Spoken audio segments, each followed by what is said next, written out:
जैसा कि हमें पता है, ऐश कभी अपने पोकेमोन को खुद से इवॉल्व नहीं करता, बल्कि ऐश के पोकेमोन खुद ही इवॉल्व होते हैं। जहां दूसरे ट्रेनर्स अपने पोकेमोन को इवॉल्व करना चाहते हैं उन्हें और भी स्ट्रॉन्ग बनाने के लिए, वहीं ऐश का मानना है कि पोकेमोन जैसे हैं वैसे ही स्ट्रॉन्ग बन सकते हैं। लेकिन फिर भी अब तक हमें ऐश के काफी पोकेमोन इवॉल्व होते हुए दिखे हैं। सो आज के इस वीडियो में हम बात करेंगे ऐश के पोकेमोन्स के टॉप 10 एवोल्यूशन मूवमेंट के बारे में। सो काउंटडाउन शुरू करने से पहले मैं एक बात क्लियर कर देना चाहता हूं that this list is just about my opinion. So don't waste any further time, let's get started. Number 10, Kingler. आपको याद होगा ऐश के पास किंगलर था और इसे याद रखने के पीछे इसका एवोल्यूशन भी एक रीजन है। ऐश की पहली पोकेमोन लीग बैटल में ऐश ने क्रैबी को यूज किया था, जिसने आज तक कोई बैटल नहीं लड़ी थी, एंड क्रैबी अपनी पहली बैटल जीत जाता है और किंगलर में इवॉल्व होता है। ऐश के लिए ये एक काफी मेमोरेबल मूवमेंट था, क्योंकि ऐश क्रैबी को फर्स्ट टाइम बैटल में यूज करके पोकेमोन लीग की पहली बैटल जीत जाता है और साथ में ऐश का क्रैबी भी किंगलर में इवॉल्व हो जाता है। Number 9, Charizard.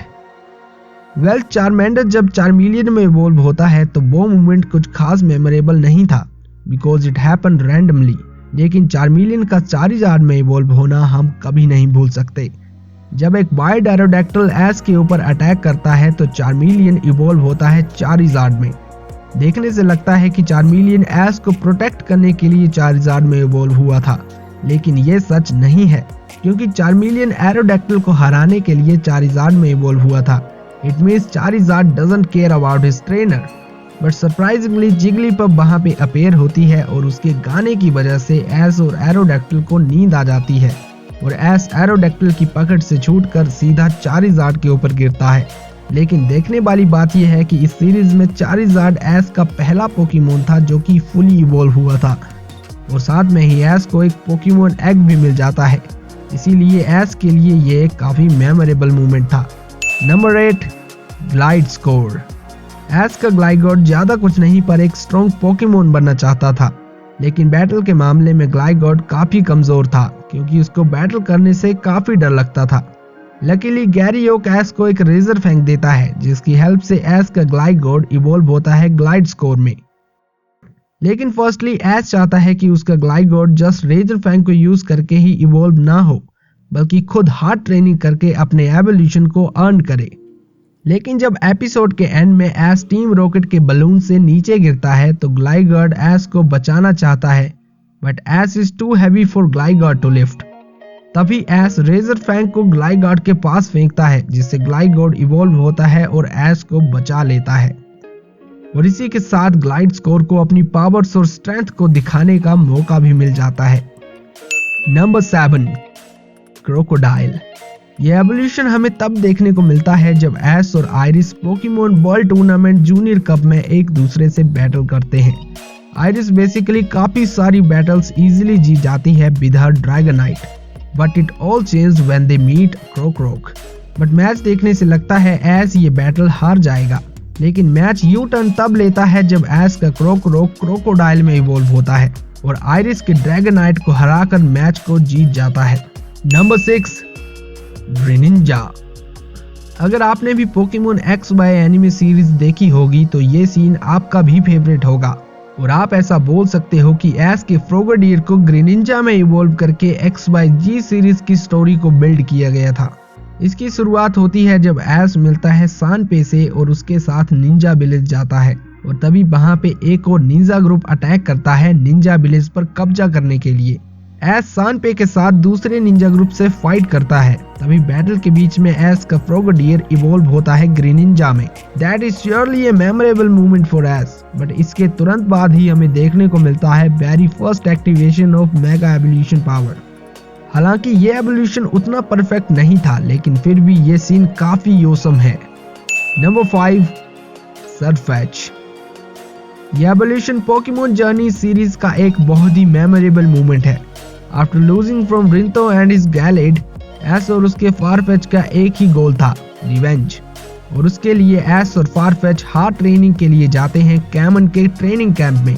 डिटेक्ट मूव को मास्टर करने के बाद ऐश और Farfetch'd is ready for their rematch with Rinto. But battle के दौरान फारफेच की लीक को गैलेट 2 हिस्सों में काट देता है और ऐश यहाँ पे अपना दिमाग लगाता है और फारफेच को उसकी लीक के हिस्सों को as a sword and shield use करने को कहता है और after landing 3 critical hits Farfetch'd evolve होता है सरफेच में। इसी के साथ हमें कमाल की बैटल देखने को भी मिलती है जिसे ऐश जीत जाता है। Number 4, Talonflame and नोइवर्न।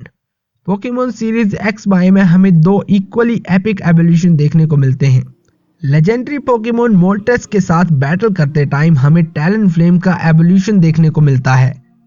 जब मोल्टेस ऐश और उसके फ्रेंड्स पर हमला करता है तो उन्हें प्रोटेक्ट करने के चक्कर में फ्लेजेंडर इवॉल्व होता है टैलेंटफ्लेम में। वहीं दूसरी ओर नोइवर्न का एवोल्यूशन हमें तब देखने को मिलता है जब ऐश बैटल करता है लेजेंडरी पोकेमॉन जैप्टोस से।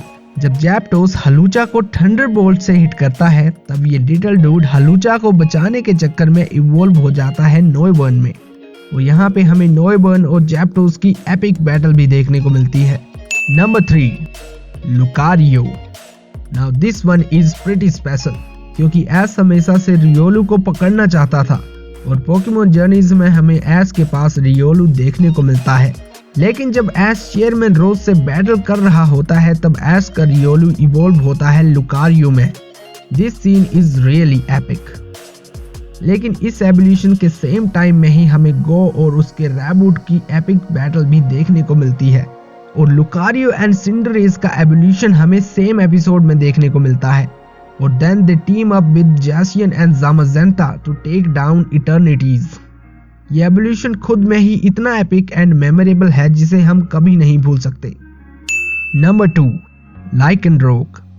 ओलिविया के साथ अपने ग्रैंड ट्रायल में बैटल करते टाइम ऐश देखता है कि उसका रोकरफ उसकी बात नहीं मानता है और कुछ चिड़चिड़ा सा हो जाता है। ओलिविया कहती है शायद रोकरफ जल्द ही इवॉल्व होने वाला है, लेकिन रावलेट को बैटल के बीच सोता देखकर रोकरफ काफी अपसेट हो जाता है और बैटल को छोड़कर भाग जाता है। तभी रोकरफ को आयरन गार्डियन टैपू लिली मिलती है। देखने से लगता है कि दे आर हैविंग फन, पर टैपू लिली रोकरफ को बैडली हर्ट कर देती है।